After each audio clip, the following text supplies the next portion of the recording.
आज अध्ययन कर रहे हैं कक्षा 8 की सामाजिक विज्ञान की पाठ्यपुस्तक संसाधन और विकास से अध्याय 5 उद्योग के अंतर्गत भाग 7 में चर्चा करेंगे सूती वस्त्र उद्योग। तो कॉपी पेंसिल लेकर हो जाइए तैयार। सबसे पहले देखेंगे सूती वस्त्र उद्योग। यह जो उद्योग है बच्चों, यह बहुत महत्वपूर्ण उद्योग है। मैं आपको जानकारी दे दूं कि भारत के संदर्भ में अगर रेलवे के बाद दूसरे नंबर पे इसका नाम आता है, इसका जिक्र करते हैं, जो कि बहुतायत बहुत बड़ी जनसंख्या को क्या देता है, रोजगार मुहैया करता है।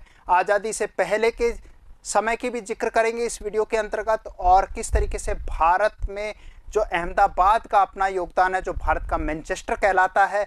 हाँ बिल्कुल, मैनचेस्टर जो है, मैनचेस्टर की शुरुआत कहाँ होती है, लंदन में एक शहर है मैनचेस्टर, जो अपनी अच्छी खासी पहचान रखता है कॉटन इंडस्ट्री के लिए, कपास उद्योग के लिए, कपास पर आधारित जो कपड़ा उद्योग है उस पर। इसी तरीके से ओसाका का जिक्र करेंगे। ओसाका जो जापान के अंदर अपनी पहचान रखता है कॉटन टेक्सटाइल इंडस्ट्री में, कपास पर आधारित जो कपड़ा उद्योग है, कपड़ा मिलें हैं, उसके लिए विश्व भर में प्रसिद्ध है। तो इसी तरीके से सबसे पहले शुरुआत करते हैं सूती वस्त्र उद्योग जो है कैसे शुरुआत होती है, क्या बनाया जाता है। आप जानते हैं एक साधारण सी कमीज जो आप पहने हुए हैं, एक चद्दर जो ओढ़ने के लिए काम में लेते हैं, ये कैसे बनती है, उसकी पूरी प्रक्रिया, उसका कच्चा माल क्या है, वह कपास है जो कि खेतों से प्राप्त होता है। यानी कि हम कह सकते हैं कि यह जो उद्योग है यह कृषि आधारित उद्योग है। अगर सवाल बनता है कि कृषि आधारित उद्योग का नाम लिखिए, तो वह कपास ऐसा जो कच्चा माल के रूप में यहाँ से कृषि से प्राप्त हो रहा है, और इस उद्योग के लिए एक बेसिक आधारभूत चीज़ें मुहैया करवा रहा है। तो धागे से कपड़े की बुनाई एक प्राचीन कला है। आपने देखा पुराने समय में किस तरीके से धागे से कपड़ा बनाया जाता था, परंतु उस प्रक्रिया को यहाँ जानेंगे कि वह आता कहाँ से है। वह कपास से आता है। कपास, ऊन, सिल्क, जूट और पटसन का प्रयोग वस्त्र निर्माण में किया जाता है। ये पूरी एक प्रक्रिया है, किस तरीके से कॉटन टेक्सटाइल जो इंडस्ट्री है वह कैसे पनपी, पूरा एक प्रक्रिया है। अगर आप नज़र दौड़ाएं, गांधी जी भी चरखा चलाते हुए दिखाई दे रहे हैं। यानी कि जहां पर हम ऐतिहासिक पृष्ठभूमि में देखें तो सब लोग हाथ से कपड़ा बुना करते थे। धीरे धीरे हैंडलूम थे, हैंडलूम के बाद फिर पावर लूम आए, और पूरी एक प्रक्रिया किस तरीके से बदलती है उसका पूरा जिक्र इस वीडियो में कर रहे हैं हम। उपयोग में लाए गए कच्चे माल के आधार पर वस्त्र उद्योग का वर्गीकरण किया जा सकता है। जैसे रेशे वस्त्र उद्योग के कच्चे माल है। रेशे यानी कि रेशे कहाँ से बनते हैं, कपास से बनते हैं। थ्रेड अलग अलग हैं। अब कपास से सूती बन रहा है, इसी तरीके से आप देखेंगे ऊन पर भी बन रहा है, सिल्क से भी वस्त्र बनाए जा रहे हैं, जूट से भी बनाए जा रहे हैं, पटसन से, जिसे सुनहरा रेशा भी कहा जाता है। जूट और पट जो है सुनहरे रेशे के नाम से जाना जाता है। रेशे जो होते हैं ये कहाँ से प्राप्त होते हैं, प्राकृतिक या मानव निर्मित होते हैं। मानव निर्मित में अभी जिक्र करेंगे हम। नायलॉन है, पोलिस्टर का जिक्र करेंगे, जो कि मानव निर्मित रेशे होते हैं। प्राकृतिक रेशे में ऊन है, सिल्क है, कपास है, लिनिन है और जूट का से प्राप्त किया जाता है। ये प्राकृतिक रेशे हैं, सीधे सीधे प्रकृति से प्राप्त हो रहे हैं। जैसे हम ऊन का कर रहे हैं तो ऊन भी भेड़ों से प्राप्त हो रही है। आप देख रहे हैं सिल्क जो है वो हमने सेरिकल्चर का जिक्र किया था कृषि के अंतर्गत, किस तरीके से रेशम कीट पाले जाते हैं, शहतूत की पत्तियों पर उनका प्रजनन होता है, और उससे एक सिल्क के कीड़े से एक धागा सिल्क का प्राप्त हो रहा है। तो इस तरीके से ये पूरी प्रक्रिया है। कॉटन और वूल को दोनों को दिखाया गया है। कपास जो है, कपास को दिखाया गया है किस तरीके से, और ये ऊन को दिखाया गया है जो भेड़ों से प्राप्त होती है। तो इसी तरीके से मानव निर्मित रेशों की बात करेंगे। प्राकृतिक रेशे आप समझ गए, मानव ने क्या क्या रेशे बनाए हैं उनको देख लेते हैं। इसमें नायलॉन है, नायलॉन है। नायलॉन का नाम कैसे पड़ता है ये मैं बता देता हूँ। न्यूयॉर्क प्लस लंदन, यानी कि NY न्यूयॉर्क और लंदन दोनों से मिलकर इसका नाम पड़ा है नायलॉन। पॉलिस्टर है, एक्रिलिक है, रियॉन है। ये अलग अलग फैब्रिक के कपड़े होते हैं जिनसे विभिन्न वस्त्र बनाए जाते हैं। आप ये देख सकते हैं, ये एक्रिलिक का कपड़ा है। तो ये रियॉन का आप देख सकते हैं, ये रियॉन का कपड़ा है। सूती वस्त्र उद्योग विश्व के प्राचीनतम उद्योगों में से एक है। ये नायलॉन का जिक्र किया, आपको अभी नायलॉन बताया, नायलॉन का है, ठीक है। और ये पॉलिस्टर का कपड़ा है। तो विभिन्न अलग अलग प्रकार के रेशे, एक प्राकृतिक रेशे और एक मानव निर्मित रेशे हमने जाने। इसके उपरांत देखते हैं सूती वस्त्र उद्योग का विकास कैसे हुआ, अलग अलग यात्राओं से पहले किस तरीके, जैसे लोहा इस्पात को आपने जाना, इस तरीके से सूती वस्त्र उद्योग की भी अपनी एक पूरी विकास यात्रा है जिसको इसके अंतर्गत देखते हैं। सबसे पहले देखेंगे कि 18वीं सदी की औद्योगिक क्रांति तक सूती वस्त्र हस्तकताई कैसे बनता था, हस्तकताई यानी कि हाथ से तैयार किया जाता था, तकनीकों और हथकरघा से बनाया जाता था, जैसे चरखा है, हथकरघा मशीन है, आप ये देख सकते हैं ये हथकताई है। और फिर धीरे धीरे ये क्या आ गई, ये पावर लूम आ गए, ये पावर लूम बन गए, बाद में पावर लूम विकसित हुए। तो 18वीं सदी में पावर लूम आ गए, ये है पावर लूम, और ये हस्तकताई के हथकरघे हैं जिनसे कपड़े बनाए जाते थे। ने पहले ब्रिटेन में और फिर बाद में विश्व के, ब्रिटेन का भी मैंने जिक्र किया था, मैनचेस्टर जो है ब्रिटेन के, लंदन वहाँ स्थित है और जो विश्व भर में जाना जाता है वस्त्र बनाने के लिए। अन्य दूसरे भागों में भी सूती वस्त्र उद्योग के विकास को आगे बढ़ाया। आज भारत है, चीन है, जापान है, संयुक्त राज्य अमेरिका सूती वस्त्र उद्योग में महत्वपूर्ण भूमिका निभाते हैं, यानी कि चीन, जापान और संयुक्त राज्य अमेरिका के बाद भारत का ही चौथे नंबर पे नाम आ रहा है सूती वस्त्र उद्योग में। भारत में उत्तम गुणवत्ता के सूती वस्त्र उत्पादन करने की गौरवपूर्ण परंपरा यहाँ शुरू से ही रही है कि यहाँ के भारत के जो वस्त्र हैं वो विश्व भर में प्रसिद्ध हैं। अभी हम ढाका की मलमल का जिक्र करेंगे, इसी तरीके से वडोदरा के है, सूरत के वस्त्रों का जिक्र करेंगे जो विश्व भर में काफ़ी प्रसिद्ध हैं। ये आप देख सकते हैं सूती वस्त्र उद्योग का विश्व वितरण कहाँ कहाँ पर है। अभी हमने जिक्र किया था, चीन का जिक्र किया था, जापान का जिक्र किया था, संयुक्त राज्य अमेरिका का जिक्र किया था। इनको हम मानचित्र में देखें, ये संयुक्त राज्य अमेरिका के इलाके हैं जहाँ पर है, ये ब्राज़ील के कुल इलाकों में भी यहाँ भी कपास उत्पादित किया जा रहा है। यूरोप के क्षेत्र हैं, ये आपका ब्रिटेन वाला इलाका आ गया, ब्रिटेन का इलाका है जहाँ पर मैनचेस्टर के नाम से प्रसिद्ध है। इसी तरीके से इजिप्ट है, मिस्र है, इजिप्ट का है, इजिप्ट विश्व भर में प्रसिद्ध है। और इसी तरीके से भारत के आप देख रहे हैं विशेष रूप से अहमदाबाद है, वडोदरा है, ये है गुजरात, आप ले लीजिए, महाराष्ट्र है, और तटवर्तीय जो इलाके हैं वहाँ से कपास काफ़ी ज़्यादा मात्रा में वहाँ उगाया जाता है। और 1947 से पहले अगर देखें तो पाकिस्तान में काफ़ी सूती वस्त्र मिलें वहाँ चली गई थी और उत्पादित क्षेत्र भी वहाँ पर उपलब्ध था। तो धीरे धीरे ये थोड़ी काफ़ी जो सूती वस्त्र मिलें थी वो बंद हो गई थी। विशेष रूप से अगर देखें भारत के संदर्भ में, भारत में उगाया जा रहा है, आप देखेंगे गुजरात है, महाराष्ट्र है, और आज़ादी से पहले काफ़ी जो उत्पादन क्षेत्र था वह पाकिस्तान में चला गया। भारत के संदर्भ में देखेंगे, भारत जो है, भारत के अंदर गुजरात है, महाराष्ट्र है, विशेष रूप से जहाँ पर जो आर्द्र इलाके हैं, समुद्र के पास के इलाके हैं, वह जलवायु इनके लिए अनुकूल है जहाँ पर कपास को उगाया जा रहा है और वहीं पर इनके उद्योग धंधे लगे हुए हैं। और जापान में आप ओसाका का भी जिक्र करेंगे, ओसाका के बारे में हम पढ़ेंगे, ओसाका है, इसका जिक्र करेंगे जहाँ पर विकसित है। तो इस तरीके से आप देख सकते हैं विश्व में किस तरीके से कपास का जो सूती वस्त्र उद्योग है उसका वितरण क्षेत्र है। ब्रिटिश शासन से पूर्व हाथ से कत्ते और हाथ से बुने हुए वस्त्रों का एक विस्तृत भारतीय बाजार हुआ था। ये हाथ से तैयार किए जा रहे हैं, आप ये देख सकते हैं किस तरीके से हाथ के कत्ते जो हैं, हाथ के कत्ते, उनसे बनाया जाता था कपड़ा। और एक परिवर्तन हुआ है 18वीं सदी में किस तरीके से, और धीरे धीरे हैंडलूम है, फिर पावरलूम आया, मशीनों में बदलाव होता गया और ये वस्त्र उद्योग धीरे धीरे विकसित होता चला गया। जैसे विश्व भर में मैंने बताया था ढाका की मलमल है, आप ये देख सकते हैं ढाका की मलमल है किस तरीके से, जिसको एक अंगूठी से पूरे के पूरे एक वस्त्र पूरे को निकाल कर दिखा दिया जाता था। ये इसकी क्वालिटी को बताता था ढाका की मलमल को। ढाका का है, बांग्लादेश के अंदर है।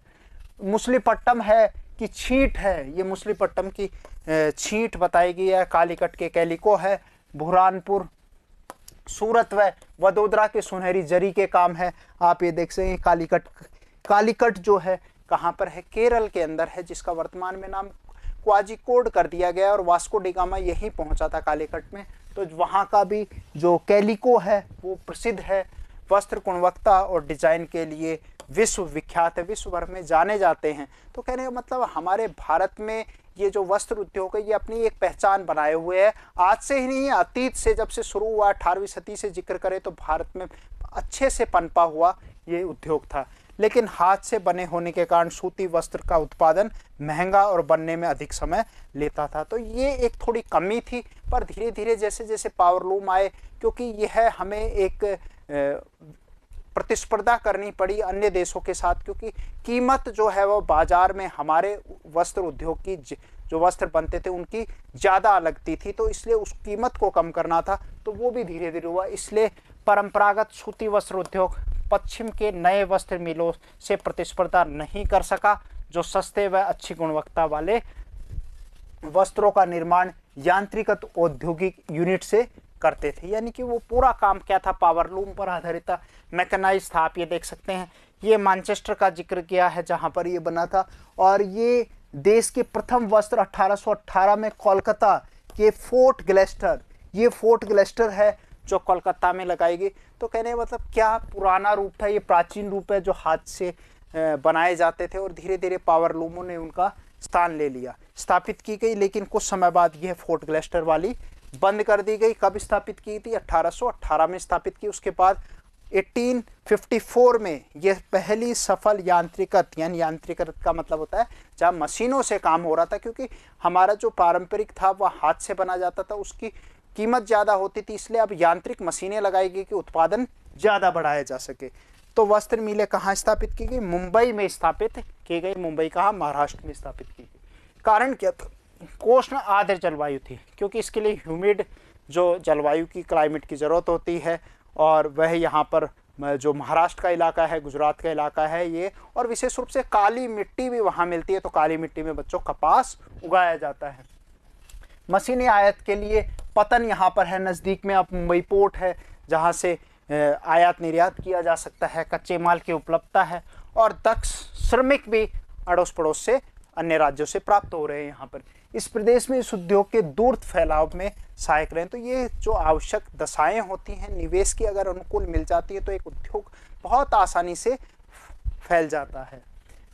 प्रारंभ में यह उद्योग महाराष्ट्र और गुजरात राज्यों में अनुकूल आर्द्र जलवायु, क्या जिक्र किया, कौन सी जलवायु है? आर्द्र जलवायु इसके लिए जरूरी है के कारण पनपा, लेकिन वर्तमान में आर्द्रता कृत्रिम रूप से वह भी तैयार कर दी जाती है, तो कहीं भी इसको लगाया जाता है, उत्पन्न की जा सकती है, और कच्ची कपास शुद्ध होती है, वह वस्त्र उत्पादन प्रक्रिया में इसका वजन कम नहीं होता है। यानी कि कपास शुद्ध होती है, तो अगर हम दूर समय भी गुजरेगा तो कोई सूखने से उसमें फ़र्क तो पड़ेगा नहीं, तो इसको दूसरी जगह भी भेजा जा सकता है, और आर्द्रता उसमें कृत्रिम रूप से दी जा सकती है।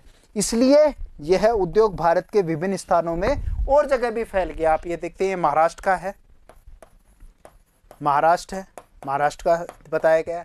यहाँ पर एक कपास के खेत हैं, कपास के खेत हैं जहाँ से कच्चे माल के रूप में कपास की खेती हो रही है।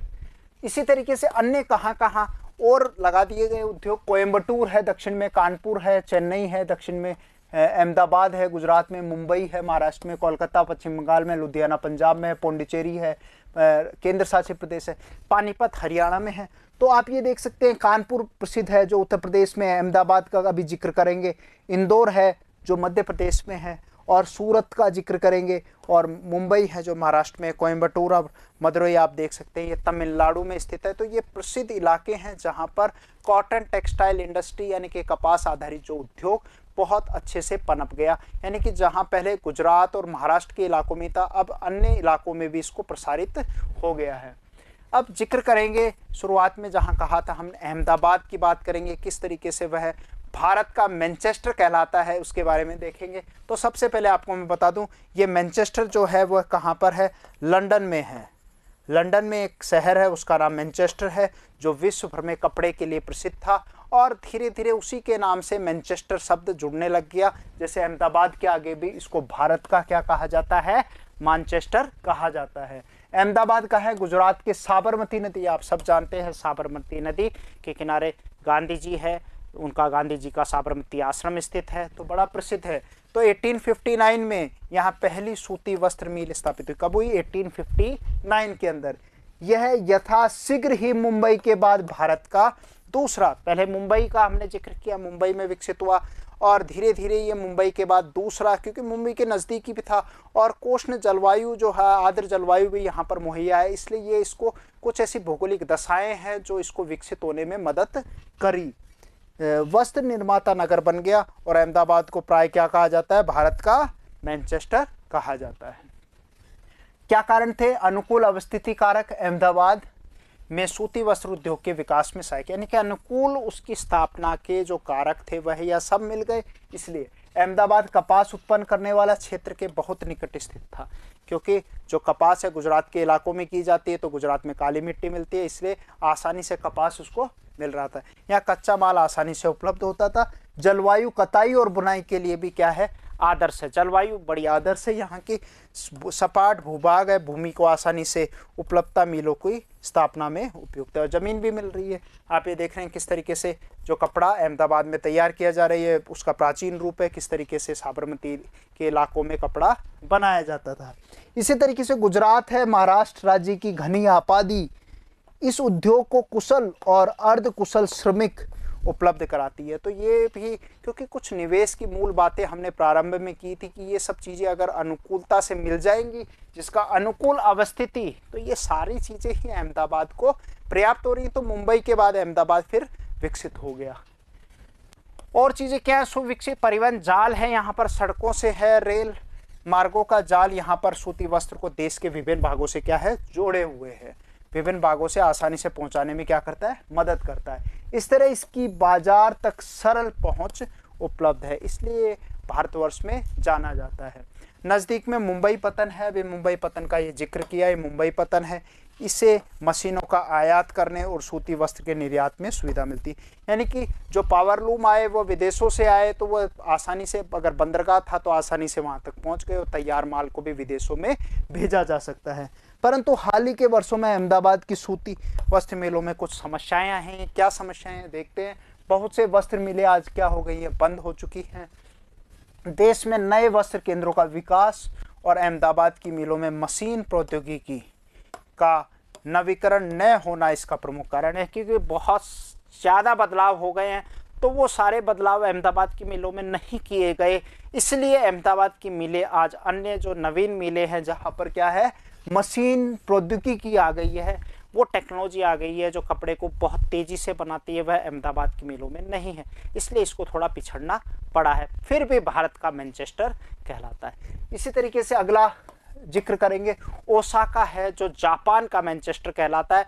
मैनचेस्टर हमने प्रारंभ में बताया कि लंदन में एक शहर है जो सूती वस्त्र मिल के यानी कॉटन टेक्सटाइल के लिए विश्व भर में जाना जाता है, तो उसी के नाम से जापान का मैनचेस्टर किसको कहा जाता है, ओसाका को कहा जाता है। आप ये देख सकते हैं ओसाका जो शहर है यहाँ विकसित है। जापान का नक्शा आप देख रहे हैं, जापान की स्थिति जो प्रशांत महासागर क्षेत्र में इसकी स्थिति है।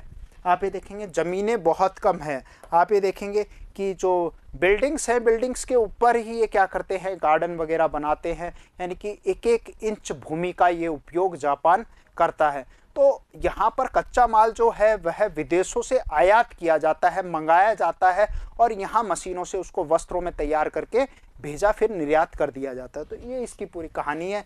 यह जापान का मैनचेस्टर के नाम से भी जाना जाता है। ओसाका में सूती वस्त्र उद्योग का विकास कई भौगोलिक कारकों से हुआ है। क्या क्या कारक हैं देखते हैं। ओसाका के चारों ओर का विस्तृत मैदान सूती वस्त्र मिलों के विकास के लिए आसानी से भूमि की उपलब्धता सुनिश्चित, क्योंकि मिलें स्थापित किए जाए तो उसके लिए स्थान सपाट होना चाहिए, तो वो सारी पर्याप्त सुविधाएं कहाँ हैं, वो हमें ओसाका से मिल रही हैं। आप ये देख रहे हैं किस तरीके से ओसाका विकसित है। ये पूरा शहर है और वहाँ की जलवायु जो हमने पढ़ी थी, उष्ण आर्द्र जलवायु की आवश्यकता है। तो जैसे अहमदाबाद की ज़रूरत है, मुंबई की ज़रूरत है, वैसे ही ओसाका क्योंकि पतन के नज़दीक है, समुद्र के नज़दीक है, तो वो जलवायु यहाँ अनुकूल है, जो कताई और बुआई के लिए क्या है, बहुत उपयुक्त है।